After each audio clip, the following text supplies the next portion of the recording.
What's good? What's good? What's good? Method of Madness. Win some, you lose some, right? And in the sport of boxing, to be great, you have to dare to be great. You have to step in that ring, you know. And to succeed, you have to challenge yourself, you know. And when we think about greatness, we think about the names as Sugar Ray Leonard, Tommy Hearns, you know. We think about Muhammad Ali. We think about Joe Louis. We think about hammering Henry Armstrong, Henry Armstrong. You know, and those guys, they had to take many losses, and sometimes the losses may not always be in the ring.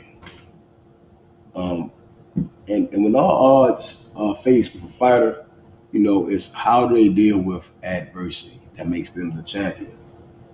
In today's era of boxing, we see fighters are more prone to wanting to hold on to being undefeated instead of challenging themselves. And that's where we see fighters remaining stagnant. And the saying goes, you use it or you lose it. It's either you're growing or you're remaining stagnant. And as a fan, a consumer, and a purist of boxing, I always want to see the best fighting the best. I want to see a man at his best. Because there has to be a winner, and sometimes we do get draws in boxing. Recently the Jamel Charlo Castano fight, Brian Castano fight. Whereas though, in my opinion, when we saw that undisputed fight, we saw two men come in there, and I believe there wasn't a best man that night.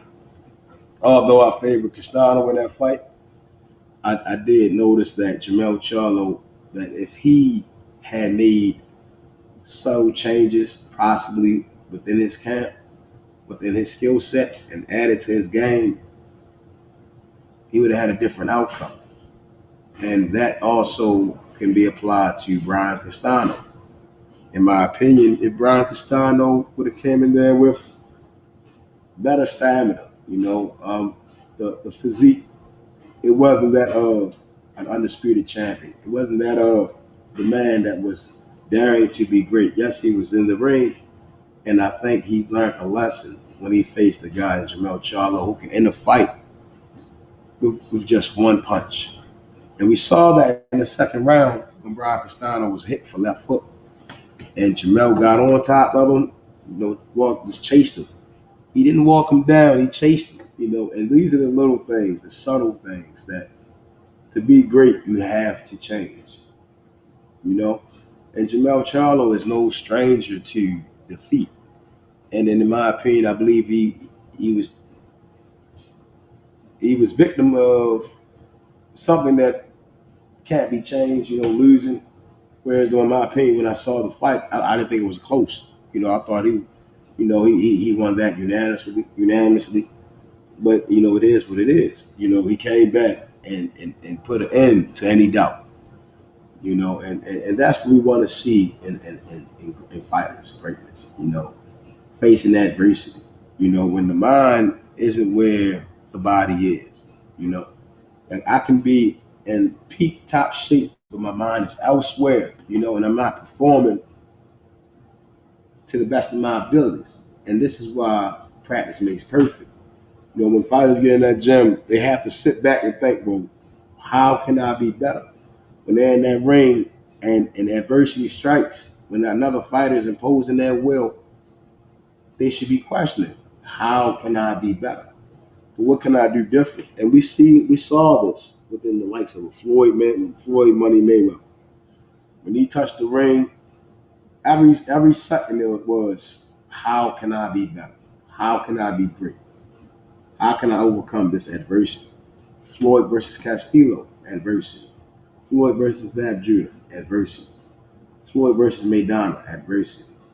Floyd versus Pacquiao versus Oscar De La Hoya, all adversity, and Floyd overcame it all. Floyd versus Shane Mosley, adversity. Now, do I believe that all those fighters were as skilled as Floyd? No, but they did what they did well. Oscar De La Hoya, a mean left hook. Shane Mosley, a thundering right hand. Manny Pacquiao, crazy output, just nonstop. That's just keeps coming. And this is what we want to see in champions. When a champion dares to be great, he goes up against the guys who are like minded.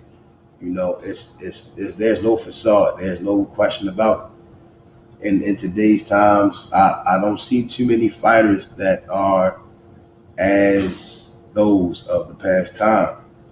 And I believe that's why sports like baseball, it remains standing to this day because of guys attempting to be like those that came before them.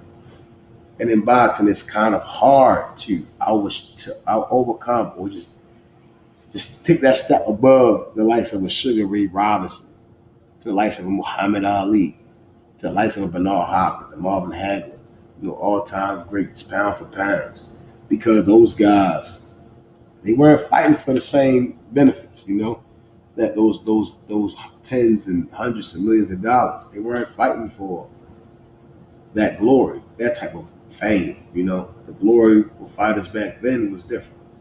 When they came home, especially with Roberto Duran when he beat Sugar Ray Leonard, he came home and it was like he was the president. Even the president, even the man that ran the country came and supported this man.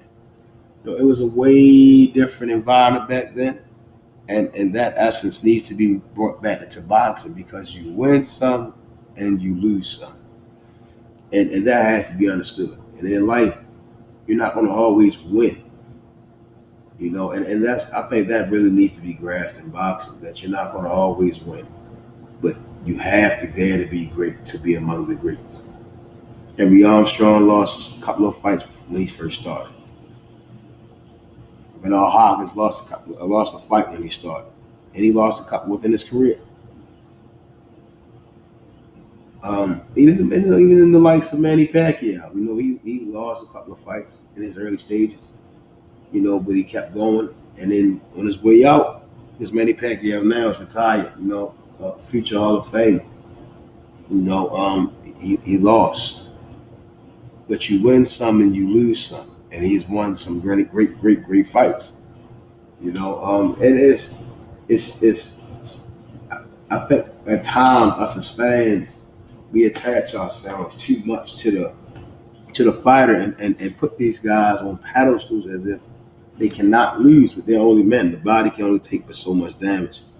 You know, but we did get to see fights that were always be in the history books and things that we will remember. And this is what we need to see more of. Guys wanting to be remembered for daring to be great with their knowledge of I can lose, but I'm gonna do my damnness to win. And let's get boxing back to that state where shit, if I lose, that motherfucker, he sure as hell gonna know that he gonna know my name. The world is gonna know my name. And that's what we need to see in boxing, guys that aren't afraid to lose. But they know damn well that they're gonna do their damnedest to win.